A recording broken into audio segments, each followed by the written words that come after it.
Welcome to Eat Your Peas, the podcast about doing what's good for yourself, even when you don't feel like it. I'm Lily Rachels, and I'm serving up bite-sized growth principles to help you build happier and healthier relationships. Hey guys, welcome back to Eat Your Peas.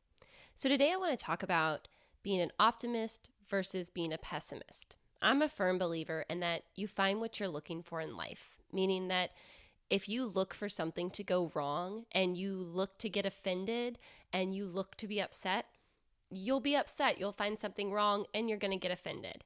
But if you look for the good, if you look for the silver lining, if you look for the positive, if you look for the way that the situation can be used for your growth, you're always going to find it. Even in really rough situations in life, in times like 2020 when the world is going crazy, if you look for the good, you're going to find the good. So why look for the good? Well, for one, you're going to have more opportunities.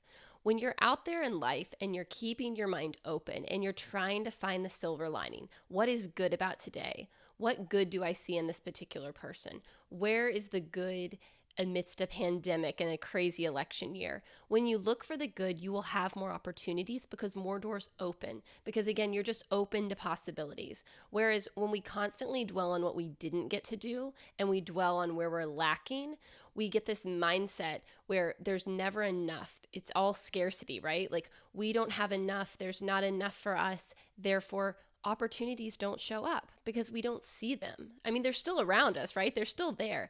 But when we're not looking for the good, when we're dwelling on the negative, it's like we have blinders on and we can't see past what our situation is. So how do we retrain our brains? How do we focus on the good when we're so used to finding everything that's wrong in a situation? The first thing I want you to do is to start a gratitude practice. Every single morning, write down 3 to 5 things that were good about your day yesterday, or that you're looking forward to being good about your day today. Just 3 to 5 things that you're grateful for. So for instance, for me this morning, I woke up and the air was crisp and it felt amazing and that made me happy. My coffee was delicious. My dogs were super cuddly and sweet and that made me happy. Those are 3 things that happened just this morning that I have gratitude for. If I go back to my day before, I got to see different friends and that always gives me a great hit of dopamine and makes me really happy, so I'm gonna put that down. I got to watch a basketball game, which was a lot of fun. So just write down those things that you can find gratitude in every single day, and then I want you to review your list before you go to bed at night. I want the last thing you do before you go to bed, after you put your phone down, no more technology, I want you to look at your list just to show your brain, I was grateful for these things.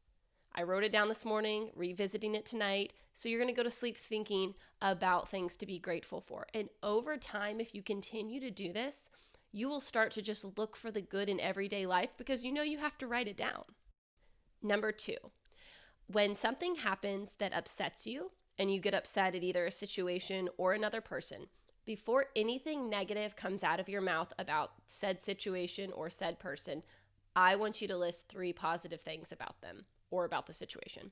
Meaning that before you complain, and I'm not saying you can't complain, you can do whatever you want, but before you go to complaining and listing all the negative things or how upset you are that your plans got canceled or your vacation had to be canceled, before you do that, list 3 possible positive things about it.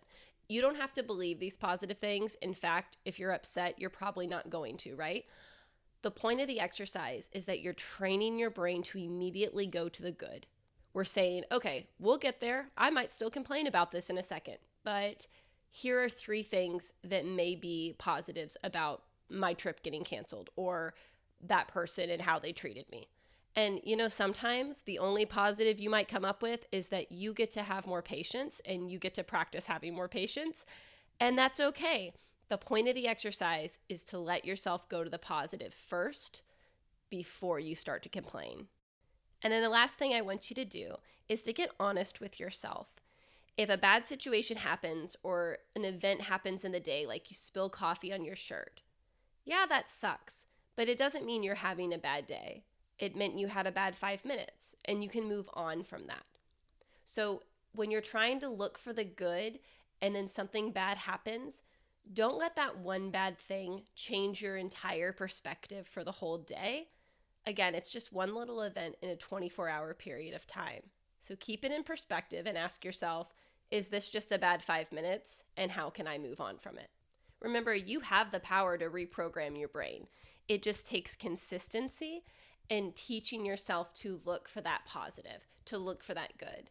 Again, I'm not saying bad things don't happen. Bad things happen every single day. What I'm saying is that we can teach ourselves to not go straight towards that negative thought.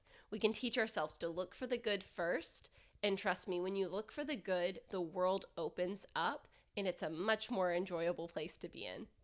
I hope this helps, guys. Don't forget to eat your peas. I'll talk to you next week.